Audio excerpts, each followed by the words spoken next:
Well, hello, everyone. I'm John Kelly, retired Chief Technology Officer for nuclear energy in the Office of Nuclear Energy at the U.S. Department of Energy. I'm co-moderating the session today with Julie Visconti, who's a Senior Advisor for Multilateral Cooperation with the U.S. Department's Office of Nuclear Energy. I'd like to welcome our 6 participants today. We have more than 700 participants from around the world on this webinar, and this webinar is being recorded, so you may tell your colleagues that they can watch it on replay. I want to give special thanks to the ANS staff for hosting the webinar and providing technical support during the production of this webinar. Well, today's webinar will highlight, which is called U.S. Spotlight on K-12 Nuclear Science Curriculum Initiatives and STEM Engagement, will be the first, or is the first, of a series of webinars to help inform and inspire the next generation series. It's highlighting K-12 initiatives in nice participant countries, and for those that don't know the U.S. code, K-12 means basically grade school children from kindergarten through 12th grade. Collectively, we intend to develop this series for policymakers who are interested in educational materials, and we want to inform them about what is being done internationally and how other K-12 programs were formulated and executed. Hopefully, this sharing of information can reveal a portfolio of options to consider and identify opportunities for learning from each other. This first webinar focused primarily on recent initiatives in the United States. Included here are the efforts by the American Nuclear Society, Idaho National Laboratory, and the U.S. Department of Energy. We also have a speaker from the International Atomic Energy Agency who will help provide global outreach perspectives. Future webinars will highlight other K-12 initiatives from around the globe. Collectively, we hope this series will provide policymakers interested in educational programs important insights from worldwide experience. The American Nuclear Society is very excited to be able to participate in this forum. Over the last few years, we have worked with our partners in Discovery Education and DOE to develop the Navigating Nuclear program. This exciting new program is delivering age-specific nuclear science and technology educational content to the classrooms in over half the schools in the United States. This is very impressive. Mary Lou Dunzig-Guger and Janice Lindegaard will provide more details in their remarks. Now, in terms of the format, we've asked each of the speakers to provide approximately 10 minutes of remarks. And then following all of the speakers, we will have a question and answer session. And if you have questions as the webinar rolls out, please use the chat function in the Zoom part of the screen to post your questions for the panelists. I'd now like to turn it over to my co-moderator, Julia Visconti. Julia. Okay.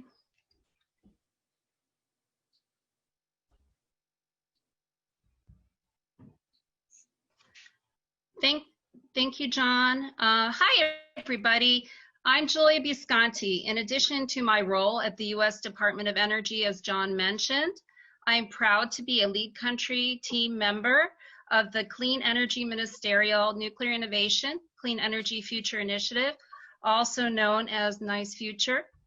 First, I want to thank today's webinar co-sponsors, ANS, NICE Future, the SEM Clean Energy Education and Empowerment C3e Initiative, and the International Youth Nuclear Congress, IYNC. We joined today to showcase STEM and nuclear education activities that inspire the next generation. STEM is a priority for my agency. In fact, today, U.S. Secretary of Energy Dan Brouillette is in Ohio with Susie Jaworowski, who is on our panel and will tell you more to talk with business leaders to discuss supporting the future workforce needs. The Secretary is highlighting the STEM Rising initiative, which you will hear today from our speakers, such as Susie, and hundreds of ways that the DOE promotes learning and workforce development. We recognize the importance of sharing best practices. We are putting together a STEM ecosystem and leveraging resources around a federal strategic plan for STEM. We know we have to start with young students to develop that workforce of the future. That means that to provide all students with quality STEM learning experiences in and out of school. And as we parents know in these times of COVID, that out of school piece is also important as teachers and parents scramble for exciting virtual learning opportunities. The expanding number of STEM jobs need talent. It will take all of us working together to make sure that there are no barriers to access to STEM careers, whether that be gender, race, socioeconomic status, geography, and having a diverse and inclusive STEM workforce is key to our mission of success. I will share this slide, thank you, to put today's discussion on STEM and K-12 education efforts into context. I want to share with you some quick highlights about Nice Future.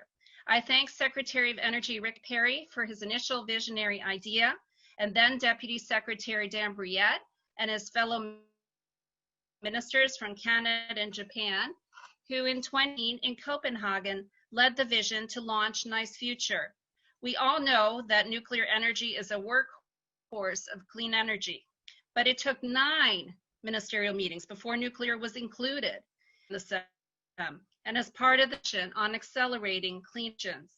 The initiative now has 11 participants, 15 partner organizations, and has engaged experts from more than 60 countries.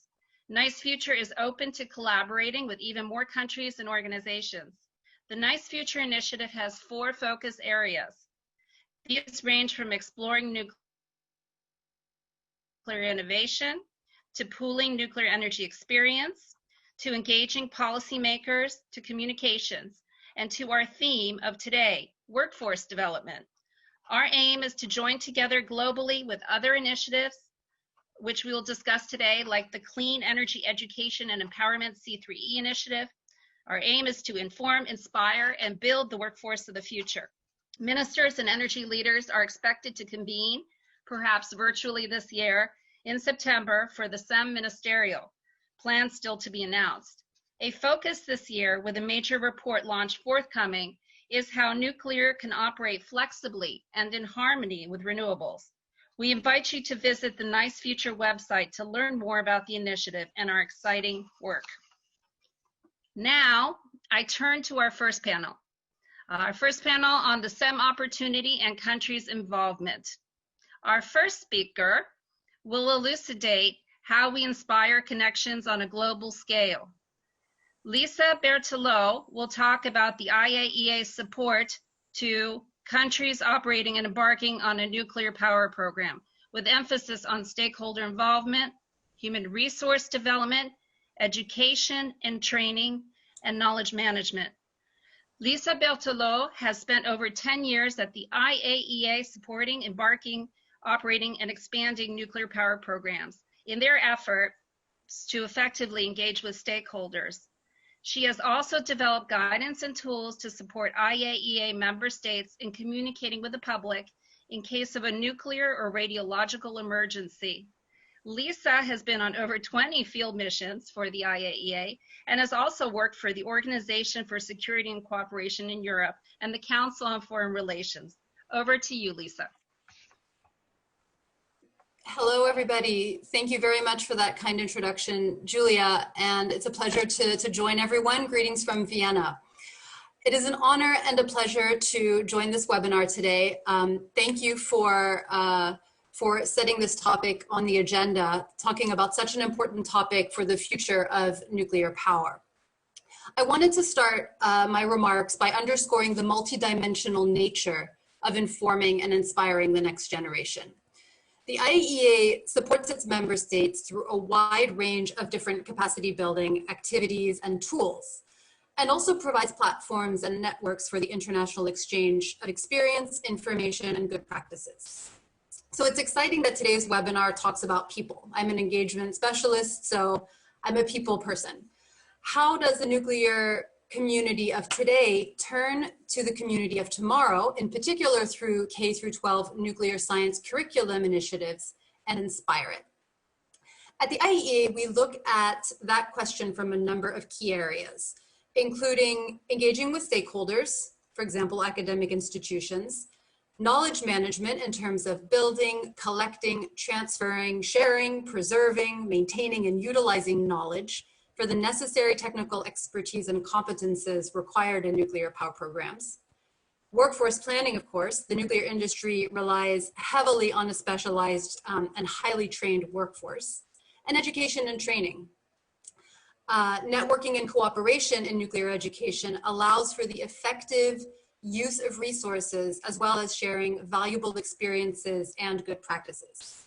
The IAEA fosters regional educational networks and promotes partnerships among nuclear education and training institutions across the globe. So I'd just like to highlight one example here on my first slide, which comes from Argentina, and is the Nucleando initiative, which was initiated by the Argentinian National Atomic Energy Commission and further developed in the framework of the Latin America Network for Education in Nuclear Technology in collaboration with Spain's Foro Nuclear and the support of the IAEA. So Nucleando is a project platform that makes available educational content generated by professionals and specialists in the nuclear sector, which is offered as a package of activities to both primary and secondary school teachers. So it includes e-learning, augmented and virtual reality, as well as interactive simulations. And the Nucleando project covers the whole region of Latin America, so a very large area, which is why a train the trainers model was designed. And the model allows each teacher who attends the training not only to bring the contents and resources to their own classrooms, but also to become an agent capable of replicating the course elsewhere in their country, and thus expanding the Nucleando program to other classrooms. So the IAEA supports operating, expanding, and embarking nuclear power programs. And I know there are participants today from countries that fall into those different categories. I will focus here on how the IAEA supports its member states that are considering, planning, or actively working to include nuclear power in their energy mix, so so-called embarking countries. And there are about 30 of those countries around the world today. But I'm a firm believer that the information gathered from embarking programs can be useful and inspiring for operating and expanding programs too. So the IAEA developed the Milestones approach, which is a phased and comprehensive nuclear power program management guide. The IAEA describes 19 different infrastructure issues in the publication that you see on the screen here, Milestones in the Development of a National Infrastructure for Nuclear Power. And I'll explain those 19 infrastructure issues in a minute. These are the issues that need to be addressed across 3 progressive phases for the initiation and development of a nuclear power program. The Milestones approach and this publication are widely used in member states, and they include practical lessons generated from peer review missions and detailed advice on the infrastructure issues. So today, of course, we are talking about cross-generational information. So we can agree that time is of key importance. There are 3 phases in the Milestones approach, with a milestone reached at the end of each phase. Phase 1, consider, where a member state reaches an understanding and commitment. And at the end of this phase, a member state would be ready to decide whether or not to pursue a nuclear power program. In phase 2, prepare, we look at building institutions, legal and regulatory framework. And at the end of this phase, there would be a readiness to contract. Phase 3, construct, is project contracting, licensing, construction, and preparation for commissioning and operation.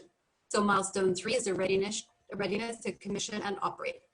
And the agency provides support to member states at each phase to assist them in understanding the responsibilities and the obligations essential to implement a safe, secure, and sustainable nuclear power program.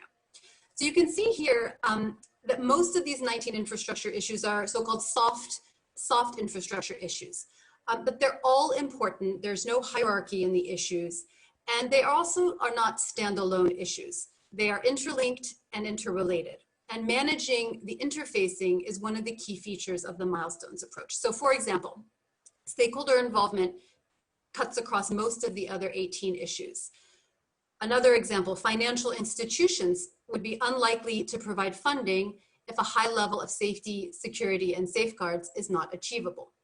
So the success of the entire nuclear power program will be significantly dependent on an adequate implementation of the 19 infrastructure issues. So let's look a little bit at human resource development. The IAEA guidance on human resource development includes a modeling tool. You can see a snapshot here on the screen to perform a holistic analysis of the educational systems and workforce needed to support nuclear power. The Nuclear Power Human Resource Model is a tool to assist member states in examining their human resource development plans and requirements. An HRD strategy should include elements for K-12 education and STEM programs that prepare the nuclear workforce. So the workforce required for the nuclear power program should take into account the staffing for embarking countries of the Nuclear Energy Program Implementing Organizations, so-called NEPIO, regulatory body, the owner-operator, and technical support organizations. So despite the common assumption that these are all nuclear engineers and physicists, the program requires actually a variety of jobs like electrical workers, economists, maintenance workers, etc. And the educational degrees vary from technicians to PhDs in different areas. So another example I'd like to highlight here comes from the United Arab Emirates. The Emirates Nuclear Energy Corporation, ENEC, and its subsidiaries, NAWA and Baraka One Company, work with local schools and universities to support recruitment of qualified UAE professionals for the operation of the Baraka nuclear power plant. There is also an outreach program to schools to encourage students to study STEM subjects and advise them on the types of career opportunities and internships available at ENEC and its subsidiaries. So many of the outreach activities have been conducted at a governmental, operator, and regulatory body level. These activities are implemented through interfaces with local communities, with schools, governmental entities, and even the media. The activities have been supported using multiple media channels, including social media, public relations, and other organized events. ENEC offers a wide range of materials for students, and I encourage you to go check out their website, including a virtual reality tour of the Baraka plant and booklets for different age groups, which can be downloaded free on the website. And thanks to my counterparts there, they've informed me that the recent global pandemic has also resulted in a shift to the delivery of events and sessions by using digital platforms, with multiple online webinars taking place, and even a session for students to meet with the CEO of ENEC online, as well as sessions with Emirati nuclear engineers. This is my final slide today. I just wanted to give everyone a brief overview of the different types of capacity building support offered by the IAEA. Here we have a focus on the specific stakeholder engagement support, but the types of support are similar across other topics, including human resource development. So we publish publications, we have training courses, technical meetings. Through our technical cooperation program, we offer national level workshops and expert missions. We have webinars, e-learnings, and scientific visits as well. And just before I hand over the floor, a final example to share with you from Kenya, the STEM promotion in Kenya by the Nuclear Power and Energy Agency. The initiatives include nuclear career talks, which seek to create awareness about nuclear technology and career opportunities, to promote STEM in high schools, and to create ambassadors for nuclear energy. The talks can be presentations, exhibitions, virtual NPP tours, and mentoring.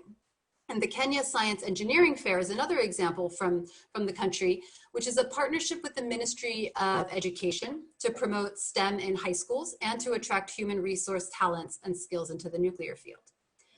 There's actually currently a national nuclear essay competition for high school and primary school students. That caught my eye. And I'm very interested to see the results of the contributions submitted by Kenyan students there. So I'm staying tuned. I am very grateful to have received inputs from colleagues in the IEA Nuclear Infrastructure Development section and the Knowledge Management section for my remarks today and from my counterparts in Kenya and the UAE.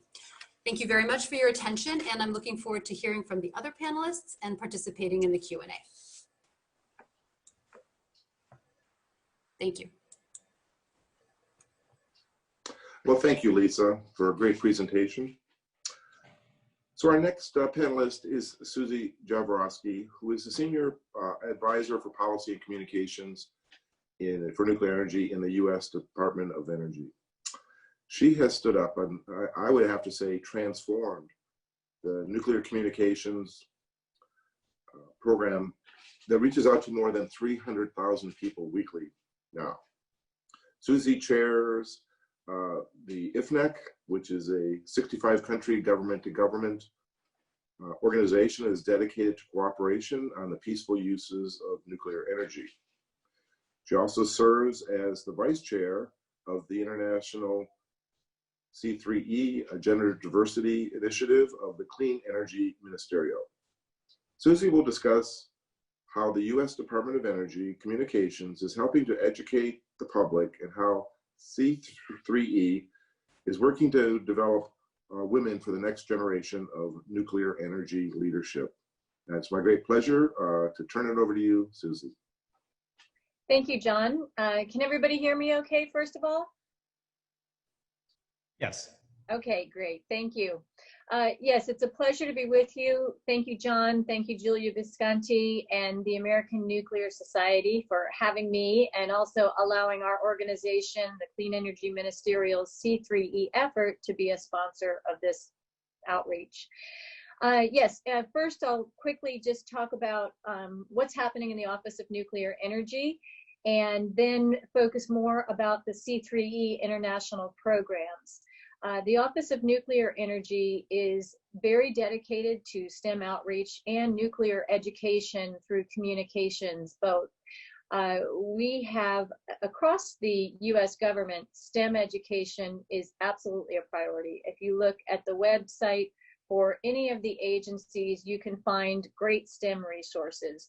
And ours at the Department of Energy is called STEM Rising.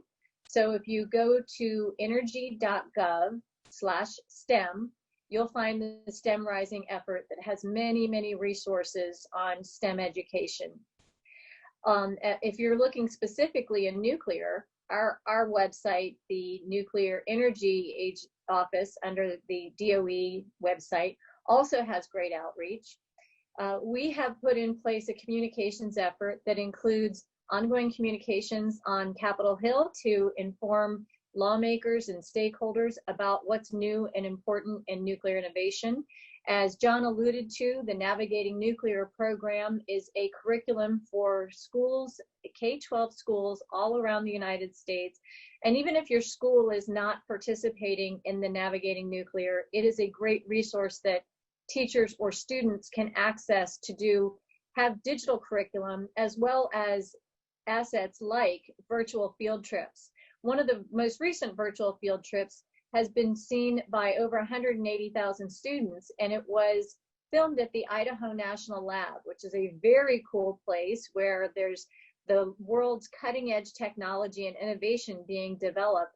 And two young broadcasters were the MC of that virtual field trip, and it's really a great resource for STEM teaching on the nuclear front. So I'd encourage you to go take a look at that, but some of our other top speakers on the panel will address that a little more later. What I'd like to talk about is the C3e International Program, and I believe there's someone from the ANS running the slides, so if you want to bring up the C3e slides now, that would be perfect. But C3e is part of the Clean Energy Ministerial, just as Julia alluded to with the Nice Future Initiative. C3e is an initiative under the Clean Energy Ministerial that focuses on gender diversity and STEM education on a global level. The Clean Energy Ministerial has just under 60 countries participating, and it is a high-level global forum to promote policy, programs, and share learning, all towards a clean energy systems future. Thank you. Okay, we're getting to my slides here, slowly but surely. There we go. Thank you. So you can follow C3e International on Twitter at C3e_INTL_energy. So I would encourage you, if you're interested in gender diversity and STEM outreach, to go take a look at what C3e is working on. The United States happens to be the responsible party for the ambassador program, and that's what I'll focus on today. So if you go to the next slide, our leadership structure for C3e is chaired by Annette Hollis of Canada. She works at Natural Resources Canada. She's a great leader for the Equal by 30 effort. And Equal by 30, as well as the Clean Energy C3e, Clean Energy Education and Empowerment, which is our gender diversity program. We have 5 different areas of work. The first is data collection. It's clear that women are underrepresented in energy as well as clean energy fields. So we track that through data that we collect from our member countries from all around the world. We have an ambassador and mentorship program. The USA is responsible for that, so I'll talk about that mostly. We have awards and recognition, both for individuals as well as organizations. We have communications about women in clean energy, and then we have Equal by 30, which is an international program to encourage organizations, government, industry, to set their own standards and goals for having better equality, gender equality by 2030. So if you go to the next slide, I want to talk about our approach. So our approach from C3e for developing the next generation of women leaders in clean energy is a 3-pronged approach, and this is under our ambassador program. And the function is we want to be able to create awareness so that young women can look to see successful women in the clean energy field, and they can see that this is a field that makes an impact on the world, and that it's a place that welcomes women, and that there are women there to act as role models and mentors for women entering the field or who want to climb the ladder more in the field. So the first step is awareness. The second step is education. So we are a repository of scholarships and offering mentors, and I'll show you some of our ambassadors who've agreed to be mentors in just a moment. So scholarships and being able to, once a young woman says, hey, that's a field I'm very interested in, and we can also show that it's not just engineers and it's not just chemists working in clean energy. There are legal experts, there are accountants, there are communications people, there are policy people, there are safeguards and facility managers. So it takes all different kinds of techniques and skills and tasks to be able to make the clean energy future. And we highlight those different kinds of careers. So then there's the sponsorship so that young women can get an education in that field. And then we want to be able to provide experience so that people know how to work in those industries through internships and fellowships. So our program features women who are successful. So they're the role models. Then we are a repository for internships and scholarships and share those with people around the world. So the next slide gives an example of our ambassador cohort for the 2020-2022 class of ambassadors. These are very accomplished women from all over the world. And you can see the United States has Senator Lisa Murkowski, who is arguably the most powerful person and the most powerful woman specifically in the United States on setting energy policy. She is the Senate chairman of the Energy and Natural Resources Committee, and also chairman of the Interior and Environment Subcommittee. And so she really has a say in how we set our energy policy in the United States. Another outstanding ambassador that we are thrilled to have on our team is Danielle Merfeld. She's Vice President and Chief Technology Officer for GE Renewable Energy, one of the world's largest clean energy providers. And then finally, we're very fortunate to have a professor from the University of Michigan, Dr. Sarah Posey. She is a professor of nuclear engineering and radiological sciences, and she also is the director of diversity, equity, inclusion in the College of Engineering at University of Michigan. And so these are 3 ambassadors from the United States, but equally from the other countries, Austria, Chile, and China. There are new ambassadors who are equally as accomplished and great advocates for women in clean energy. These ambassadors have agreed to be mentors. If young women want to connect with them and want to learn about how they made their path and what they felt was an important part of their experience, they are welcome to do so through C3e. So the next slide shows an event we just recently had. We started with a global webinar called Careers in Clean Energy, Making an Impact. It was a fantastic event. We did 2 different webinars last Wednesday on the 15th of July. And the reason we did 2 different webinars is because we wanted to make sure in all of the 9 countries that are part of the C3e effort that it would be shown at a time that was convenient. And so the Eastern countries webinar started off with a keynote speaker, and our keynote speaker was the former president of Malawi. She was an incredibly inspiring woman. She was president of a smaller African country, and she talked about how important access to reliable, consistent, clean energy is, and that they do not have that right now in their country, and it's something they're striving for. She shared a story about going out and celebrating. She likes to celebrate when women have a baby and be there to support of the mother and the child. And she went to visit a woman who was supposed to have a baby, and in their area, if you deliver at night, you're supposed to bring a candle with you. Well, this one young lady did not have 50 cents to get her candle. Her baby was born in the dark and had complications and died because the cord was wrapped around the child's neck. She tied that back to how important it is to humanity that we have access to clean, reliable energy. And it absolutely motivated all of us to feel good about the work that we do in clean energy. And then it featured ambassadors from those parts of the world talking about how they got their start in clean energy and offering advice to other women. The Western webinar featured an equally accomplished keynote speaker, Marta Kajeka. She is an aide to the Polish president. She is also an honorary vice president at the European Investment Bank. And she also gave great advice to our participants about how important clean energy is and gave a completely different example of her role in clean energy. Along with the webinar, rather than just inspiring conversation, we also offered the opportunity for people to network with our ambassadors and for them to be mentors. We also sent out a list of scholarships and internships in clean energy fields to the participants and offered a free resume review, which several young people have submitted their resumes, and very senior level people have reviewed their resume and given feedback. So that's one example of how we're doing outreach for STEM, specifically in encouraging young women to be interested in the STEM fields through clean energy. Next slide. So these are our prominent speakers, just a picture of the 2 folks who gave the keynote speeches. Next slide, please.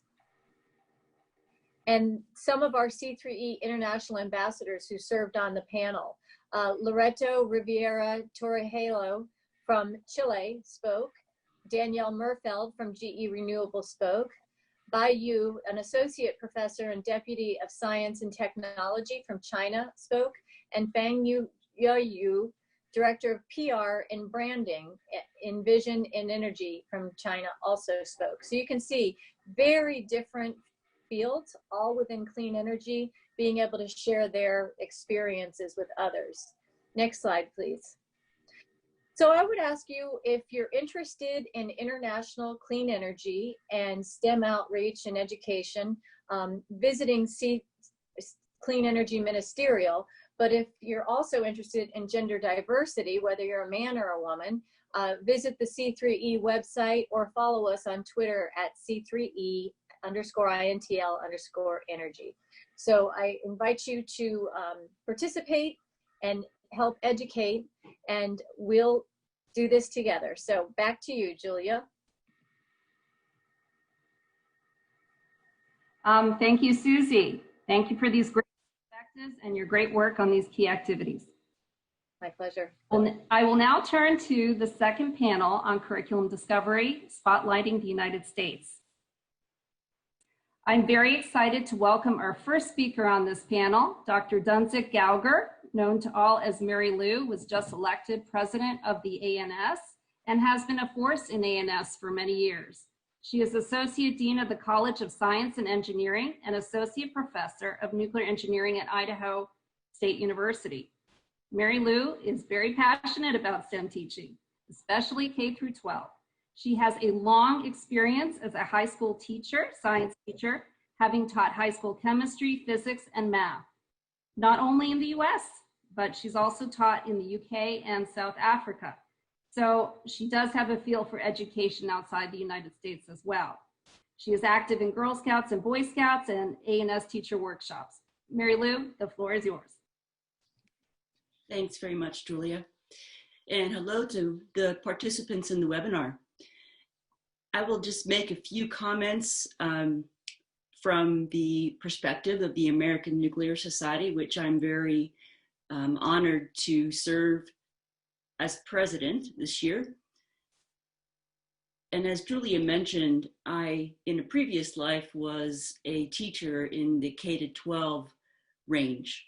And again, John early on clarified K-12 is the US way of saying, the grade school, pre-university education. And I did have an early career in that area. And for that reason, I think I have a very special appreciation for the importance of educating young people, giving them the tools that they need to make the choices for their own world. And nuclear in particular is such a challenging thing to teach because of its nature being a little less tangible. I think a lot of teachers feel a little bit intimidated by the topic.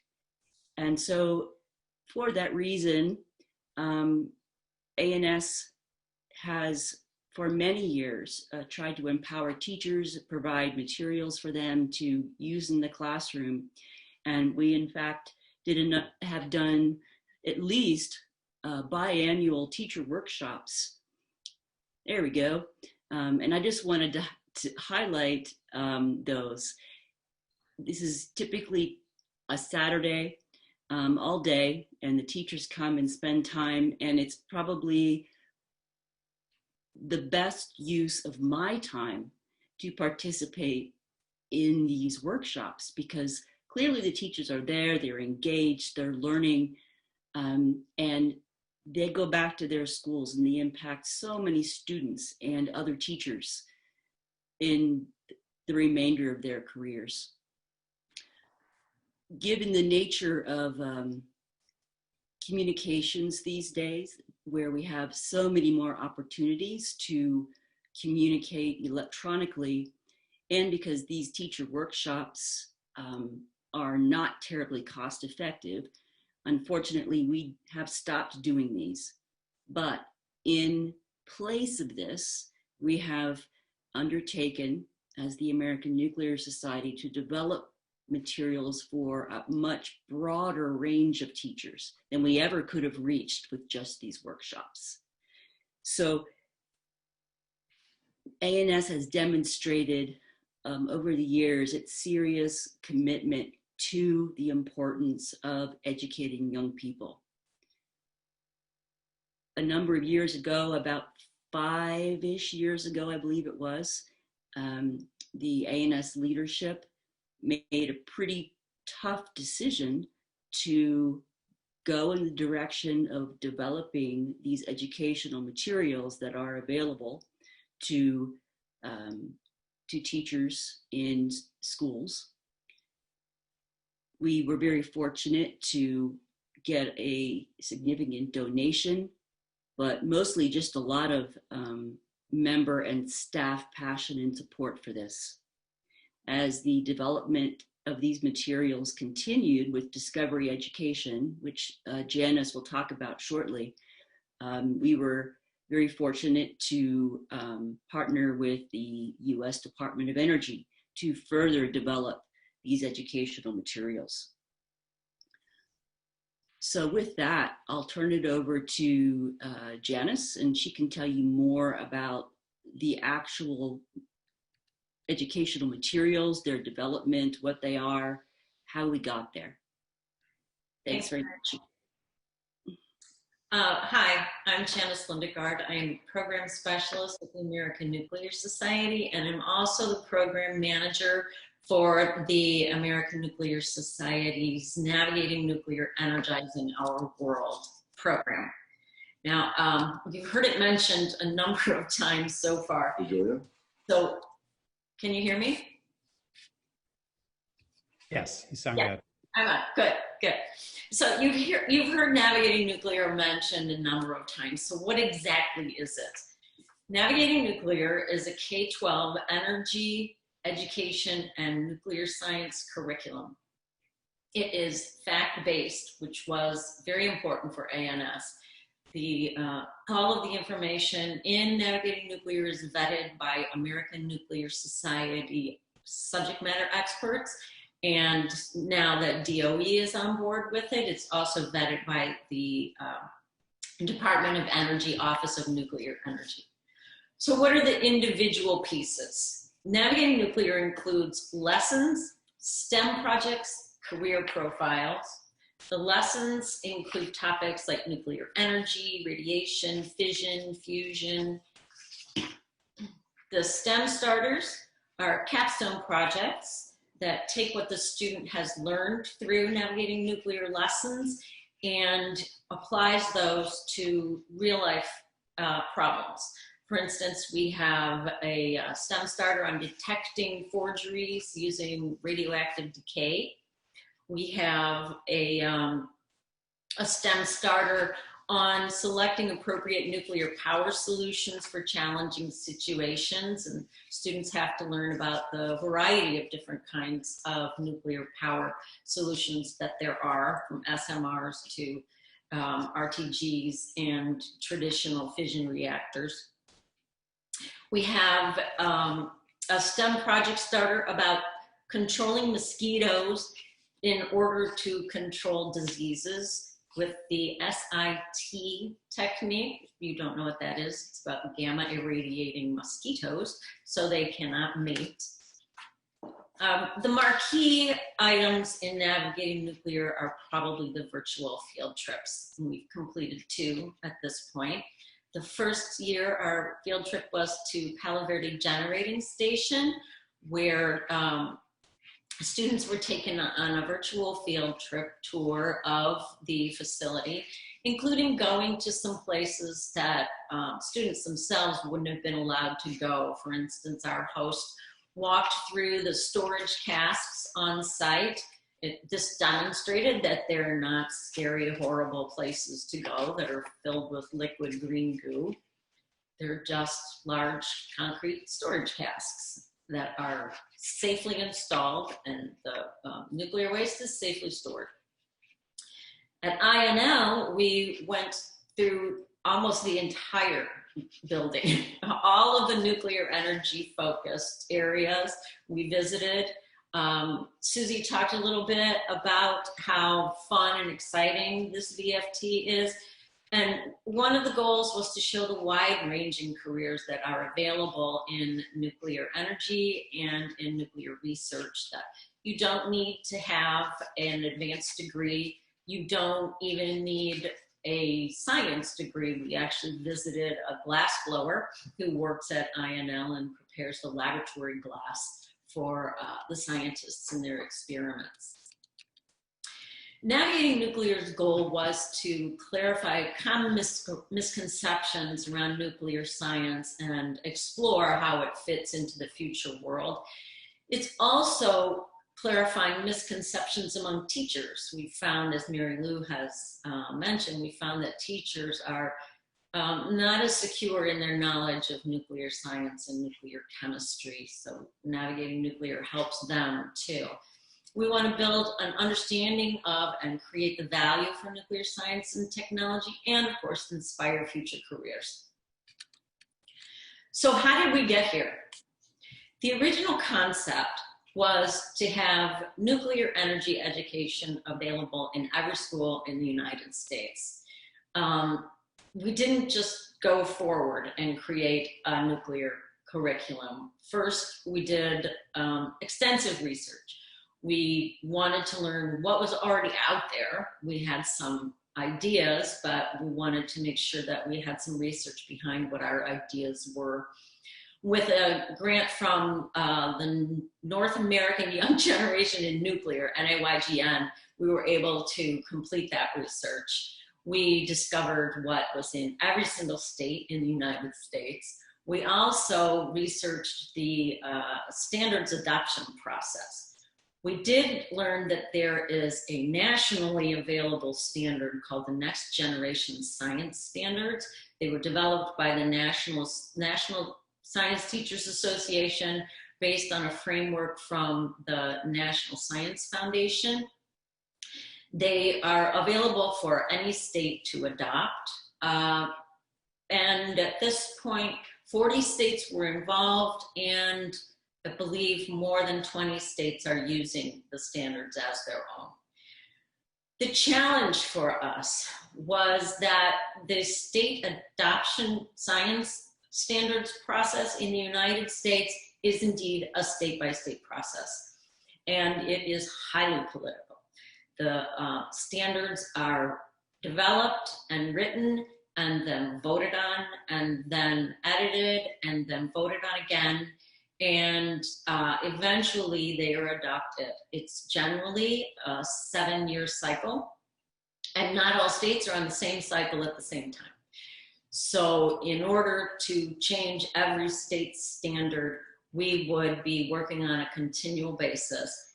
And even if we were capable of getting our standard for nuclear science and nuclear process in the draft, there was no guarantee that it would be adopted at the end. So the solution was to find somebody who's already in the schools. And we settled on discovery education. As a teacher, I was a teacher in another life, and my endorsements included one in science. So I ran across discovery a number of times in my previous life.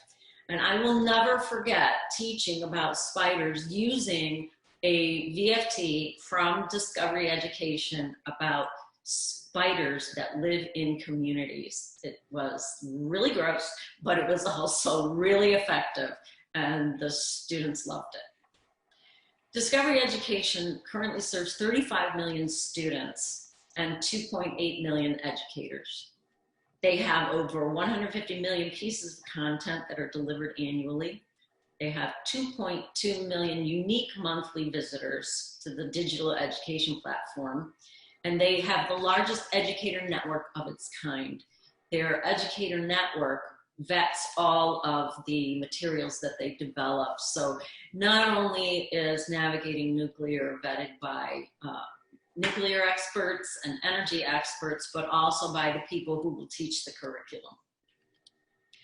Our results so far, we have reached 1,171,850 students. And this is these are pictures of students in a middle school classroom working on learning about fission and fusion by building reactors. So they created models of nuclear reactors. Some of them included lights, went way beyond what the STEM project required. Others of them used to show how to light the lights that they included, because you can't have a nuclear plant in your school. They did things like putting a battery in. But this young lady on the left used a windmill. And I promised they were boys, but we just picked the girl pictures because they were very indicative of what the program has students involved in. So what were our keys to success? Mary Lou has already talked about commitment, and the commitment, the commitment that we had from our membership, from our leadership, from the board of directors, from our senior staff was incredible, as she mentioned. The leadership for the project, the people who would make it happen, included me and as the project manager, but also Eric Lowen. He was the team lead for our subject matter experts. He's a former ANS president. He's highly respected. He's a great guy. People like him. People respect him. And he was able to do something that me as project manager that I could not do. And that is to give a hard no to any suggestions. And his hard no would be accepted because of his stature, both in ANS and in the nuclear energy community.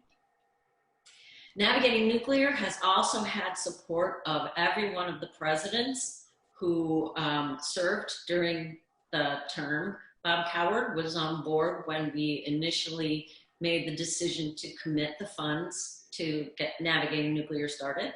John Kelly was on board, Marilyn Cray was on board, and now Mary Lou Dunzett-Gauger is on board. And Mary Lou has been involved in development of the materials since the very beginning. Another key to our success has been the partnerships. We have very generous, very involved, and very engaging partners. First of all, Discovery Education. They are really committed to nuclear science education. Their teachers have looked for materials to teach nuclear processes, in part because the NGSS standards are currently requiring teachers to assess their students in this area.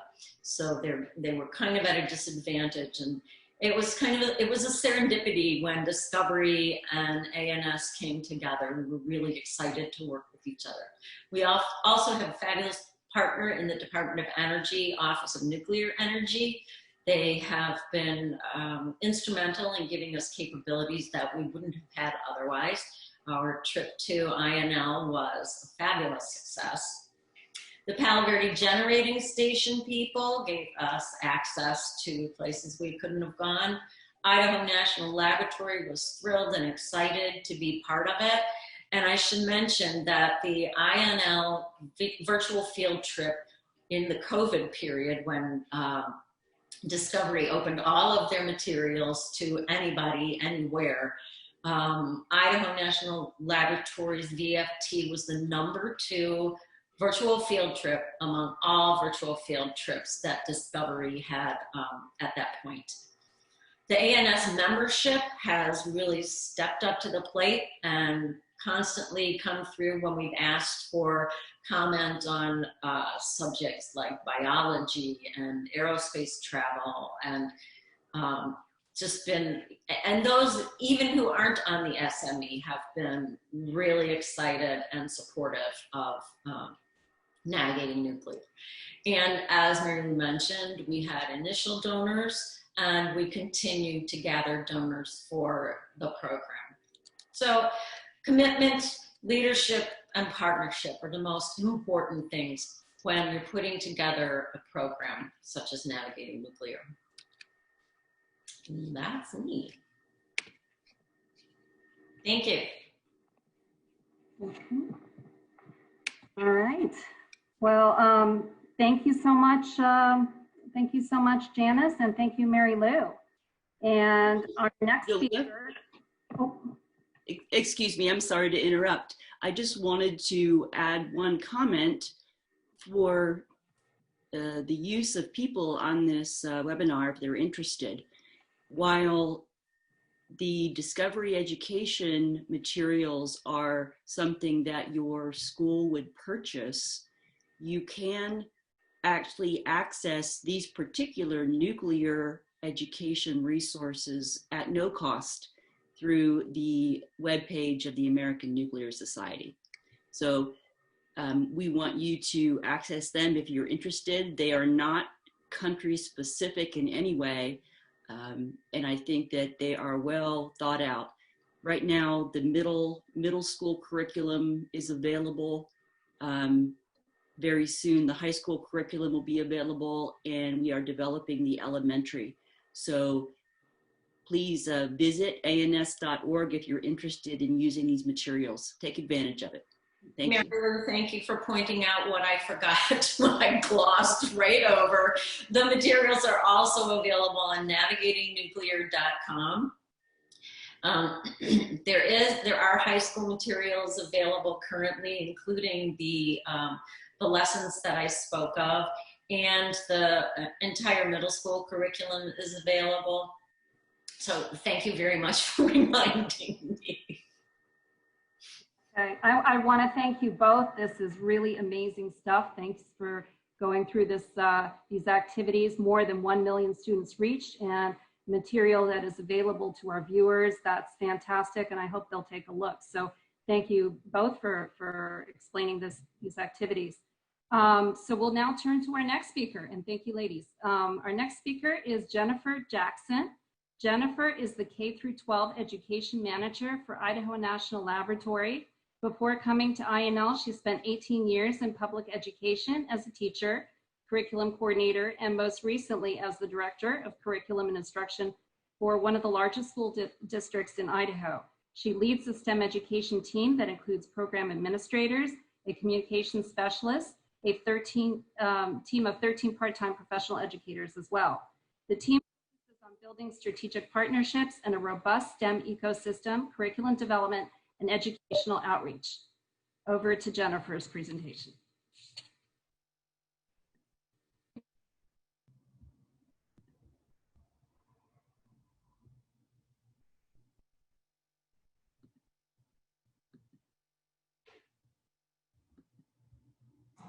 Hi everyone, I'm Jennifer, and first I want to say how much I appreciate this opportunity to address you all. And I want to recognize and thank the organizers and sponsors of this webinar series showcasing K-12 education, and for bringing all of us together to share and collaborate on the best ways to inspire the next generation. With increased focus and investment on education and outreach, and support from all of you, we can inspire the next generation to explore clean, reliable, and integrated energy solutions, and prepare them to be informed global citizens and to enter the future STEM workforce. At Idaho National Laboratory, our mission as a Department of Energy lab is to change the world's energy future. As the United States' premier nuclear science and technology lab, INL leads research, development, and demonstration projects to help maintain and expand nuclear energy and other clean energy solutions while protecting the environment. We also work to secure and modernize critical energy infrastructure. In support of that mission, INL and our operator, Battelle Energy Alliance, have a long history of promoting and supporting education initiatives. Our team and our education programs work to support the lab's mission with two main focus areas. First, we look to lay a strong foundation for all students. We build our goals and initiatives on these four basic principles. First, we believe that we must start laying the foundation early. A lot of our focus has turned to early STEM education in elementary and even preschool age groups. Number two, we believe that not all STEM learning happens in traditional school settings. Informal education, such as after-school programs, camps, daycares, museums, libraries, etc., provide valuable STEM learning experiences. We believe that must start with a strong STEM curriculum and high-quality resources aligned to education standards, instructional best practices, and INL's mission areas. Number four, we believe that we must work to provide equitable access to STEM learning experiences for all students and target underrepresented student populations. We specifically target females, ethnic minorities, rural and remote students, and at-risk youth. We also highly value our neighbors to the south of the lab, the Shoshone-Bannock tribes. They are the largest Native American indigenous tribe in Idaho. We work closely with them to support and provide educational opportunities for tribal students, including an intensive STEM-focused pre-freshman engineering program as a 6-week summer camp for tribal students in grades 6 through 8. Our second focus area is building a STEM-prepared workforce. Our approach to this goal is utilizing an integrated or interdisciplinary approach to STEM and stressing cross-cutting skills such as creative problem solving, engineering design process, inquiry, and soft skills such as collaboration and presentation skills. We're looking towards creating STEM scholars that participate in our programs and interact with STEM professionals over the long term for greater learning and achievement. We also recognize the important characteristics and learning attributes of Gen Z while designing initiatives, communication, and outreach for maximum impact. We work on these goals to meet the increased demand for a STEM-prepared workforce in the future, here at INL and around the world. Here in Idaho, STEM and tech sector jobs are projected to grow by 26% by 2024, resulting in more than 100,000 new jobs. And these are the kind of jobs providing a good quality of life. In fact, Idaho STEM jobs pay double the median wage of non-STEM jobs. We see the process of building a prepared STEM workforce as a continuum of STEM learning and interactions. We start with awareness, move through exploration to self-efficacy, learning and achievement, and finally to STEM career choice. We hope all students will have many STEM learning opportunities, but our understanding of how students learn and progress leads us to believe that if we can get more students to see themselves as scientists, technicians, engineers, and mathematicians by engaging in experiential learning and by solving real-world problems, we will make the greatest impact on their future education and career pathways. To help students see themselves as STEM practitioners, we have a program called If You Can See It, You Can Be It. This initiative empowers INL employees to become STEM role models, mentors, and ambassadors. INL STEM ambassadors engage with students of all ages in a variety of ways on a variety of STEM topics. Sometimes STEM ambassadors do classroom demonstrations, lead workshops, present as panelists, give career talks, serve as competition judges, give keynotes, or provide activities at our many outreach events, community STEM nights, or career fairs. Our education team works to coordinate and support the STEM ambassadors all the way from preparation to delivery.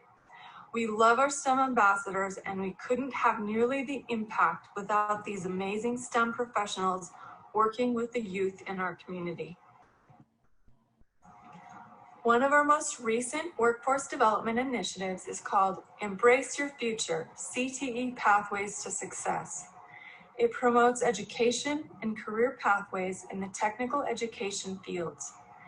These lead to high-paying, high-demand jobs that require technical certifications, applied associates, on-the-job training, or other specialized training, rather than undergraduate and graduate degrees. These jobs are generally skilled labor, unions of trades, or other technical mid-level skilled positions. There is a lot of traction in our state of Idaho around creating and promoting education pathways to these jobs.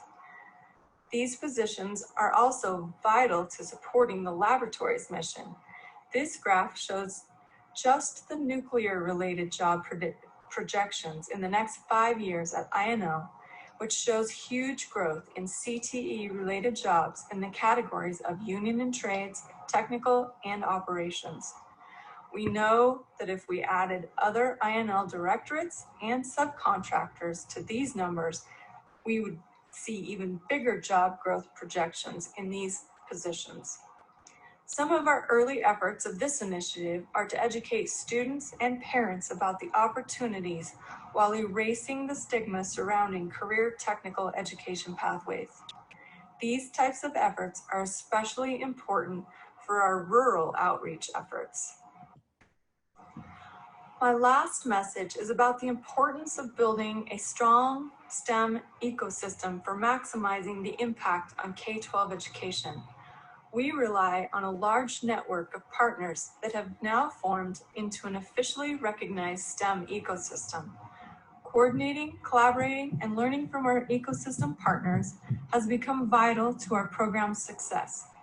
Our ecosystem and network includes local to international partners, museums to universities, and our champions include civic clubs to Idaho's governor. The support and investment of business and industry, government agencies and policymakers, and professional organizations like you are crucial to the success of education outreach efforts. Navigating Nuclear is the perfect example of bringing the best ideas and resources together to support our common goals. The digital content and virtual field trip are highly engaging, employing all the best practices and knowledge about how Gen Z students learn through media and especially video. Students not only learn about nuclear science and energy, but they get to explore STEM careers and begin to see themselves in that world by glimpsing how STEM learning gets applied to creating real-world energy solutions. If you haven't already, you need to check it out and push it out through your networks to students, parents, and teachers. They will love it. Thank you for this opportunity to share, and I look forward to part 2 of this webinar series focusing on K-12 education in September. Well, thank you very much, Jennifer, for a very interesting talk. And I'd like now to introduce our final speaker, Melinda Higgins, last but not least, of course. Melinda is in the Nuclear Energy Tribal STEM Education Advisor with CNI, supporting the U.S. Department of Energy Office of Nuclear Energy. Her background in STEM education and research segues well with her focus. Working to ensure equal access to STEM opportunities for students that are underrepresented populations in STEM fields, so they can be aware and open to pursue STEM careers for economic empowerment, especially in nuclear energy fields. Melinda will talk about the STEM outreach and engagement efforts in the Office of Nuclear Energy and how we leverage partnerships in the STEM space to build capacity. Melinda, the floor is yours. Perfect. Thank you so much, John. And thank you, John and Julia, for inviting me to participate in this webinar today. I want to talk a little bit about the Office of Nuclear Energy's, our goals and objectives. And of course, we want to engage youth, but also communities in nuclear energy education. And our focus is really on improving access to both STEM education and workforce opportunities. And an important piece of this is increasing site-specific engagement. So the office also collaborates with all 3 Department of Energy tribal working groups. So NETWIG, the Nuclear Energy Tribal Working Group, is in our Office of Nuclear Energy. STIGWIG, State and Tribal Government Working Group, is out of the Office of Environmental Management. And then ICWIG, which is the Indian Country Energy and Infrastructure Working Group, is out of the Office of Indian Energy and Policy. So we work with all 3 of those working groups in the tribal space for tribal STEM engagement. We also, of course, are involved in curriculum development with Navigating Nuclear and with others as well. And we offer internships and fellowships and scholarships, and we have those on our website as well. So we really try to support students from the K level through 12, all the way through undergraduate, graduate, and workforce. So There was a paper that NetWig, the tribal group, working group that I referred to, published, and it was really talking about STEM education in Indian country. And so one of the things that came out of this paper were kind of what was needed in terms of tribal outreach. And so there was a project team born called Supporting STEM Education in Tribal Communities. And I co-lead that team along with Talia Martin, who is with the Shoshone-Bannock tribes. And we also, as you can see, our other partners, we try to pull in from all different areas: industry, informal education, formal education, as well as Alaska Native education. And so what we're trying to do is see what is needed and how can we build these networks to provide STEM education in all different areas. There's an article there from Forbes.com, Talia Milgram Elcott. So this project team is part of the 100K in 10 network. And she interviewed both Talia and Jessica James, who is the education lead at Shoshone-Bannock. And so it's a great read in thinking about how we can increase those STEM opportunities in Indian country. So you've heard a lot about navigating nuclear today, and you have, because we're all excited about it. It's such a wonderful opportunity to involve educators, informal and formal, and of all types. And we want to also emphasize that we know that, you know, now recently in the last 4 months, there are a lot of unexpected STEM educators. And so people are helping their children, grandchildren, neighbors with learning in the home. And so navigating nuclear is such a wonderful opportunity. Free online, wonderful, you know, materials that go along with that can be used also in the classroom, but also at home.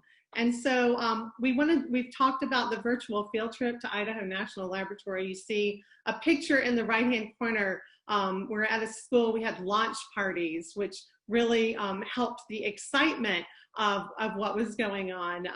Students watching this all together, kind of talking about it. There's also educator guides that go along with these virtual field trips, talking about careers and other things that are in the video. So it really helps to prepare educators, you know, before the students watch it and after the students watch it, and as that whole process is going on. So it's a, I you know, highly encourage everyone to go watch that one. That one was amazing. And of course, as Janice noted, there are middle school resources that are there as well. We partnered with the high school, and we are in development for the elementary school courses. So really excited about that, looking forward to that. As a federal agency, we align with the federal STEM strategic plan. This plan was built in 2018 and goes through 2023. And it came together in a very different way.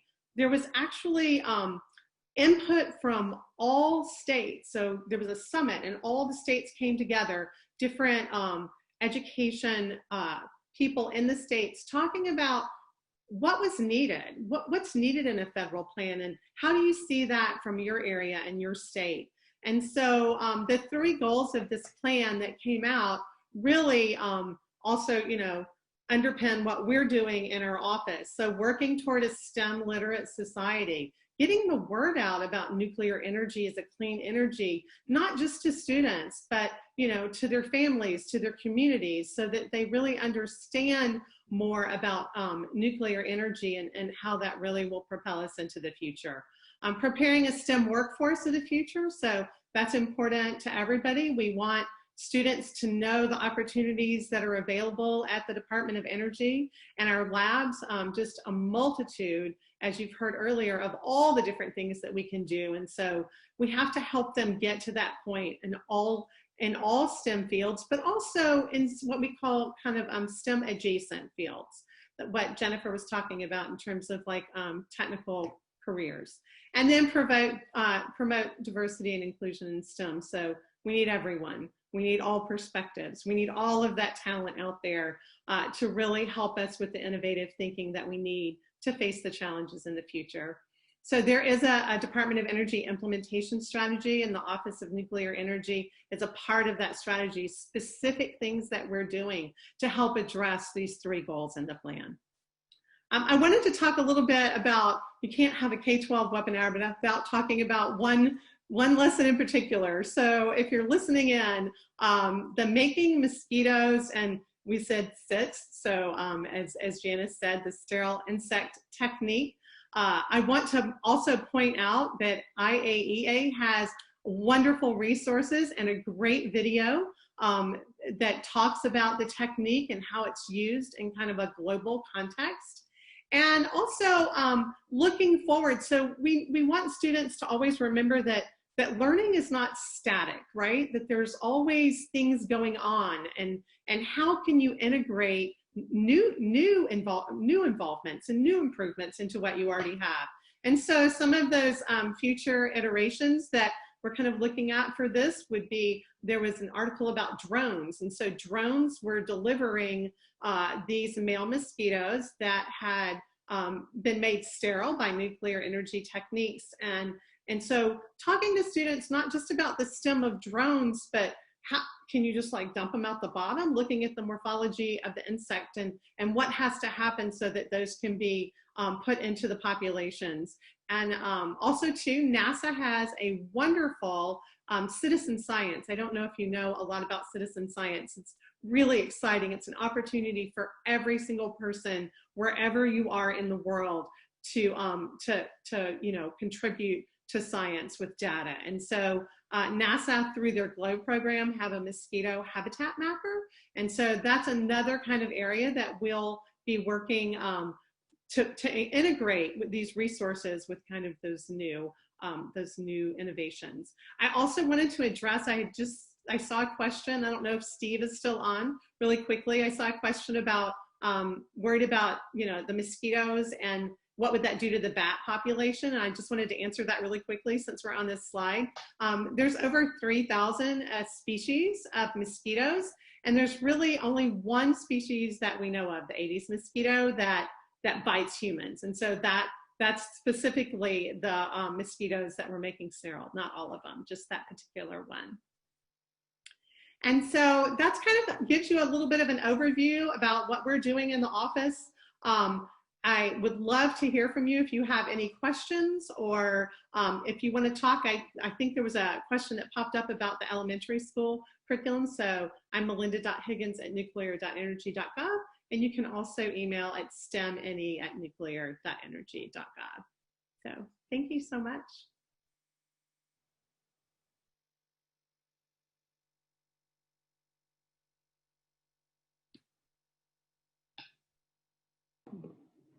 All right. I think we've had some fantastic speakers today, and we could certainly sense their excitement. Melinda, thank you for your excitement and all the great work that you're doing, and fantastic resources that are being made available. So this is great information.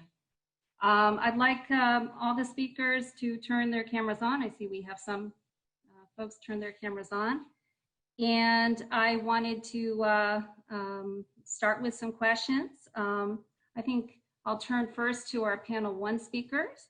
Our speakers have talked about this ecosystem for STEM education being built around the world and in the US. And I know we're getting numerous questions from our viewers. We may not get to all the questions today because we only have a little bit of time left, but we will forward all the questions to our speakers after this webinar. So I would like to turn to Lisa with the first question. So Lisa, you mentioned the national workshops and expert missions the IAEA offers. I was wondering if you could walk us through how those are organized and run by the IAEA, in particular to engage stakeholder involvement and address human resource development needs. And a second part of that question is, how can our viewers get more involved in these training and sharing opportunities? Lisa. Thanks, Julia, and thanks for that question. Sure. So the way that we implement this type of capacity building support, as we call it, is based on requests from countries. So a country will turn to the IAEA, and as part of a multi-year plan, will say we would need support, assistance in our stakeholder engagement activities, our education and training, our human resource development. And so we would put together with that country a plan in terms of their needs and expectations and what we could deliver to them. Then the technical officer, so if it's stakeholder engagement, that would be me, I would put together an international team of experts. So it's not the IAEA just going to a country and talking with them, it's a team of experts pooling from international expertise and going to a country for about 3 to 5 days and really rolling up our sleeves, understanding their context, working with them in their wherever they are in their nuclear power program, status, whether they're embarking or close to operating. And then we're working directly with counterparts there, government authorities, operating representatives, regulatory bodies as well. And at the end, we draft an end of mission report with some suggestions and maybe some action plan items to help them strengthen their efforts in those fields. Okay, thank you. Susie, are you ready for a question? Okay, she may have stepped away. John, would you like to step in with the next question? Okay, all right. Question for Mary Lou and Janice. Now that Navigating Nuclear has been launched and is in operation, what, if any, feedback have you received from teachers and students on a practical level? I've witnessed students using the program and they're very excited about it. They are always surprised that a power plant cannot explode. They love learning about the different applications. Teachers in particular are excited because they have new tools to teach a really complicated topic and tools that help students get involved in things like mosquitoes. And in particular, not that mosquitoes aren't interesting, but there's a STEM starter about detecting forgeries using dating of, not carbon dating, but using dating of the different media that are used and when they were used. And teachers really like that one. It's more interesting to students who are less interested in dinosaurs. Janice, could you just speak very quickly to, there are some built-in reporting tools that Discovery uses so that we get feedback. Could you just comment on what those are? We get a number of different reports. I just recently looked at the metrics for May, which includes the COVID-19 responses. And we measure in a number of ways based sort of on the way you would base a website metric, because everything in Navigating Nuclear is available through a website. So currently our primary visits, our #1 visits, are to the INL virtual field trip, the Navigating Nuclear homepage, the Palo Verde field trip, and then to the middle school and high school resources in that order. We also measure downloads, and this is interesting and gets to Melinda's point. There are a number of downloads this month from individuals, and we generally get our downloads from teachers, and they track the source based on what is that word? It's not the ISP, it's wherever they go. They're individual identifier. Anyway, so the 2 virtual field trip educator guides are the #1 and #2 downloads this month. Then the lesson guide for the Fueling the Future, which is the lesson that I talked about, where students have to match a reactor to a situation. And the individuals who have downloaded, there are 700 plus this month. So moms and dads and students are checking out the virtual field trip. So. Okay, fantastic. I'm going to ask a question, and I'll see what takers I have in the group for this question. That is a compilation of some of the questions we received. Based on what we have discussed today, and knowing all these great resources that are now available to our viewers, what opportunities do you see for developing effective K-12 nuclear science curriculum initiatives in STEM education in your country, your region, around the world? And how have your efforts had to shift due to different education needs during the COVID-19 pandemic? So any takers? We could even do that in maybe reverse order, maybe Melinda. Sure, I'll take that one. So, you know, it makes it, I think we all understand the importance of relationships. And so that not being able to be in person, right, makes it a little more difficult, but it doesn't stop it. It just makes us think about doing things in a different way. And so even looking at all of us here together, coming together as partners in doing this, I think we can do it. We can, you know, you just have to work a little bit harder at what you have, what your organization brings to the table. And I think it's super important to look at your people, and don't forget to leverage the expertise of people in your organization that, you know, if they are a scientist or an engineer, but they may not see themselves as an informal educator for students or an ambassador, as Jennifer mentioned, or a role model, and they are that. And so with a little bit of help and training, I think that's an excellent opportunity, a kind of a no-cost opportunity, right? Because they're already part of your organization. So as you build your networks and all these different spaces in industry, government, academia, remember to leverage the expertise of the people that are in those organizations and listen to their perspectives and ideas. Fantastic. Jennifer, did you want to jump in on that one? Sure. I'd like to build a little bit on what Melinda said. You know, I think it's vitally important that we build upon what already exists and leverage the resources to build that strong network and rely more on each other during this time that we're all working remotely and can't do our work face to face. But I think it's also important to try not to do everything and to focus our efforts and be really strategic about the activities that would have the most impact. Another, I think, piece of advice that I've learned from dealing with the pandemic and children now learning from home and parents having to take on a lot of the educator roles, it's a real opportunity.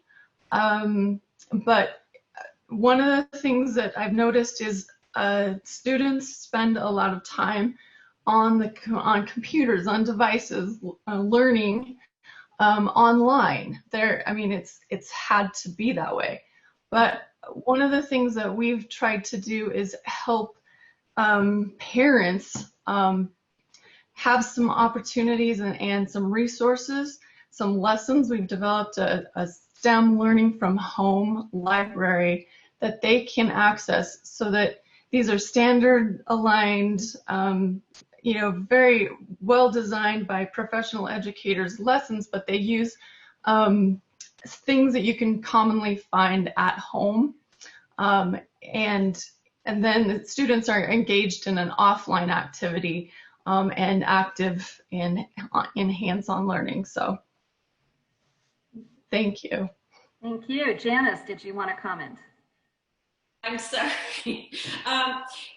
I think to get to Melinda's point about utilizing new resources, one thing that we have been able to do in the past is to have our members visit a classroom virtually. I had a school in Florida want to talk to somebody about fusion. And this person was not able to travel there. The school's in Florida and he was somewhere else. So they Skyped him in and the students were able to talk to him and learn about the different ways that fusion is progressing. So we can certainly do things like that. Okay, terrific. Mary Lou? Yeah, I love all of the comments so far to answer this question. And I think given the nature of this webinar, I'm assuming that a lot of the people listening are in the nuclear field, or they are educators, or both. But people in the nuclear field, as Melinda suggested, can be real resources. They may not, as Melinda suggested, consider themselves educators, but they can be a huge resource to educators, empower them. So it's one thing to say, here are all these great materials, go forth and, you know, spread the good word, but it's still a little bit intimidating. So be a backup, you know, provide that support. And again, not everybody is going to grow up to be something in STEM, but we want to empower the teachers and the students to understand and to make good choices, you know, about where does our electricity come from and so on. It's just important to empower both the teachers and the students. Okay, Lisa? Thanks, Julia. Well, you know what, I agree with what everyone's saying, and basically it's all hands on deck, right? It's going from your federal governmental national level with buy-in from leadership, and bringing in different types of organizations. I'm hearing about NGOs and technical support organizations and schools and other academic institutions, operating organizations and et cetera. And it's not just about engineers, right? It's communicators and anyone who has an inspiring story to tell. And at the end of the day, I think it is a lot about storytelling and how you capture someone's attention with something that speaks to them and again, inspires them to perhaps consider a STEM career. Thank you. John? Do you want to wrap us up, John? Yeah, I'd like to now turn to questions for panel 2, if that's okay, Julia. Sure, absolutely. Okay, so we've gotten a few in that I'd like to ask the panelists on session 2. The first has to do with really the content of the program. So I think Janice and Mary Lou may be able to discuss this, but is there a discussion in the Navigating Nuclear content about environmental effects, sort of the environmental dimension, which could include things such as the fuel cycle and uranium mining, part of the fuel cycle, or nuclear's impact on climate change, benefits of nuclear for climate change. So Janice or Mary Lou, can you tell us whether there's information in the Navigating Nuclear program on environmental topics? There's some focus on nuclear energy as a clean energy source, but we don't specifically address anything environmental like mining or something like that. I know that New Mexico has their own standards that does include students learning about uranium mining, but they're not addressed in any of the Navigating Nuclear materials. Great. Okay, so then another question had to do, again, this would be for, maybe it's actually, well, anyway, it's one of the panelists. There was a question about nuclear engineering in historical Black colleges and universities. I myself participate in a program that Texas A&M has with Prairie View A&M, which is HCBU University, and it's called right now, today it's called the Pathfinder Pipeline Project, which is really looking at providing nuclear engineering education to folks in the chemical engineering department. I think they're focused on nuclear forensics for Homeland Security type applications, but I was just wondering if maybe Susie could talk about any the HCDU situation Sure. in nuclear. Sure. Yeah, absolutely. The Office of Nuclear Energy has a program, a legacy program that's been going on for many years that gives millions of dollars to university programs in nuclear engineering for fellowships and scholarships. And historically, Black colleges and universities are part of that program and do receive those funding on a regular basis. There's a great example, a real life example from South Carolina State University, which is a historically Black college and university. Our 2017 Miss USA had been a graduate of South Carolina State. She got involved and interested in their chemistry program and received some of the scholarship money that came through our NEUP, Nuclear Engineering University program. And she became a radiochemist and now worked at the NRC, the Nuclear Regulatory Commission, and she was also Miss USA. So I think that is a great example of someone taking advantage of the scholarship programs at the historically Black colleges and universities, and now she is a STEM advocate all over the world. Great. Thanks, Susie. There was a question about the advantages of small modular reactors, and this panel really isn't dealing with that, but there have been several webinars on small modular reactors, and I just refer the folks interested in that to look at the archive of the American Nuclear Society and other organizations that have had webinars on SMRs. And the next question again is really for the John? panel. Yes. Sorry to interrupt you, but I just want to address that the small modular reactors, our next virtual field trip as part of Navigating Nuclear is going to include, now we are not done with the whole process yet, but the idea is to show the research reactors at a university and how those research reactors are providing data and information towards building designs for small modular reactors that will be coming online, commercialized in the next 5 to 7 years. And then that virtual field trip will feature different small modular reactor designs. So look for that in the future for the coming virtual field trip. Great, thank you. Thank you for that additional information. We had questions about the fact that there have been nuclear accidents, and I think maybe only some of us know that the reactor designers have taken those to heart, as well as the whole industry, to improve the operation and safety of the current plants, but more importantly, to address the lessons learned from especially TMI in the current design. And the plants currently under construction in Georgia are an example of plants that have factored into the design at the beginning lessons from TMI. But the question really here has to do with our educational program, and so really for the panel, and maybe specifically for Navigating Nuclear, how and what is said about nuclear accidents in the program?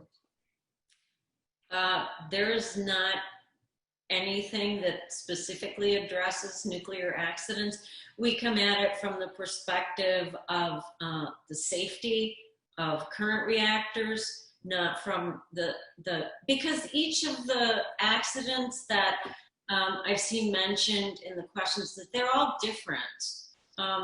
For instance, I would like to clarify my comment about students being surprised the reactor can't explode. They're surprised to learn that a reactor is not anything like a bomb, that they're not related at all, that we are not saying that, like in the case of Fukushima, we're not saying that there can never be an explosion at a reactor plant, but Mary Lou teaches this to teachers all the time, and it was not a nuclear explosion at Fukushima. So maybe Mary Lou wants to address that. Yeah, it's a tricky thing to talk about, especially to prepare K-12 teachers to talk about. I would encourage people who are looking for reliable information about the accidents to, for example, check out the World Nuclear Association. I send my students there. It's a very reliable source of information. It's not government, it's not industry, it's independent and technically accurate. And I think what you'll find is that although we haven't done a very good job in the nuclear industry explaining the accidents, that they are in large part success stories. I know that sounds a little odd, but they are in large part success stories that reflect the level of containment and safety culture around nuclear. And also, as John mentioned, that the industry has changed significantly and improved significantly because of the TMI accident. So I'll just put that out there. There are a lot of good resources. I teach my freshmen about the accidents just because that's what comes up when they tell somebody they're studying nuclear engineering. And once they understand the basics of just how nuclear works, I think it's very empowering for them to be able to speak to the accidents. I would be happy to provide educational materials that I use if anybody is interested, but you have to yourself have a pretty good understanding before you embark on that. Right. So I think this is a very good question, and I think as our program evolves, we because it's an important question, probably a question students just don't understand, that we need to maybe talk about that. And so that's a really good question. My next question is from Melinda, and it's really about how would interested parties start to build capacity to provide STEM engagement and at the K-12 level, and what next steps is any planning to do in STEM outreach and engagement? Right, thank you, John. So we talked a little bit about that before, really building up your networks and connecting with other networks. And so I heard Jennifer mention the Idaho STEM network, right? And so I think that, looking at the state networks, those ecosystems, and then bringing other entities in, obviously government, industry, academia on all levels. And so that includes, HBCUs, community colleges, TCUs, all of those players are important to really help inspire this next generation. And it also, if you're looking, especially in rural communities, being able to reach students in that area, you have to work with the organizations that are in that area that know what's needed and what's going on there. So I think, it's important. That's why I say, you can't have too many perspectives, right? We need all of those from all different areas, from every corner, to start to build these networks together. And so what's next for us in nuclear is, staying connected with navigating nuclear in the elementary. Super excited. Susie mentioned, what's coming up next. Haven't quite decided, but we're really, really excited about the possibilities of what is going to happen in the elementary space. We are staying connected with our tribal communities and continuing to try in the best way possible, even though in person is obviously the best, trying to continue to connect so that when we are able to get back out again, we can help them have more access to different resources. Thanks for the question, John. Yep, thank you. And I'll direct this to the panelists. Speaking of the COVID-19 pandemic, I'd like to hear from Lisa about international impacts on outreach activities, as well as from you know, the panelists that all the panelists have had some level of outreach, and how outreach efforts have been impacted by the COVID-19 pandemic. Sure, thanks, John. Right, I mean, I think, you know, obviously this was an unexpected period for us all, and we've had to find innovative ways to keep going with our delivery of our respective activities, and at least from an IE perspective, that those have taken on much more of a hybrid form. You know, we've taken a lot online, but we're still planning to do things obviously in person, and we're hearing from member states also just of the types of innovative ways they've tried to maintain that outreach and those activities. And I think, as someone mentioned, we've kind of all become teachers in our own way, individually and at home, as parents and as family members. Just on the previous question, if I may just jump in to just underscore that the IE has a number of resources as well, in terms of nuclear safety, radiation protection, basics of radiation. We have some e-learning modules there, because I think it's in our best interest as a nuclear community to focus on transparency, talking about benefits as well as risks, and finding a way to, like Mary Lou was saying, to package that so that it speaks to the recipients as well. Thanks.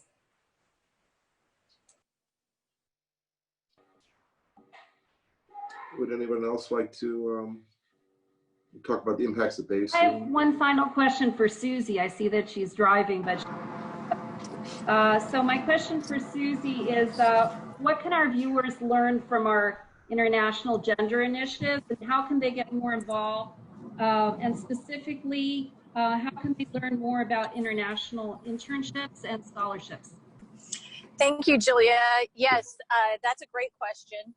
The C3e program does promote, and we act as a repository for international scholarships and internships. So you can get more information by visiting the Clean Energy Ministerial /C3e website, and or emailing to the Secretariat at CEM@secretariat.org, as well as following our Twitter feed, which is the @_INTL_energy. And so these programs are available not just to promote the internships and scholarships, but also if someone's looking for a mentor and wants to mentor with someone who is an international ambassador on behalf of women in clean energy, they can do that through our ambassador mentorship program also.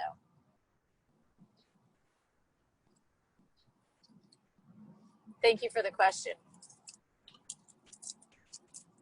And a question for, you know, maybe the panel at large, but more specifically for the U.S. participants. In the U.S., we have tribal nations, and I think there's, Melinda's maybe already highlighted, maybe she'd like to elaborate on how we're trying to reach out to those. But, you know, when you look internationally, there's other, especially North America, South America, there are still native people that maybe aren't participating in you know, the advances in especially nuclear science and engineering around the world, and how are we trying to reach out to the native people to help them become at least informed about nuclear science and education, its benefits, and basic understanding of things such as the effects of radiation, etc. What's that to me, John? Well, Melinda, but maybe Lisa can talk about whether IEA has programs that look at native participants around the world, especially North America, South America. Lisa, I'll throw that to you.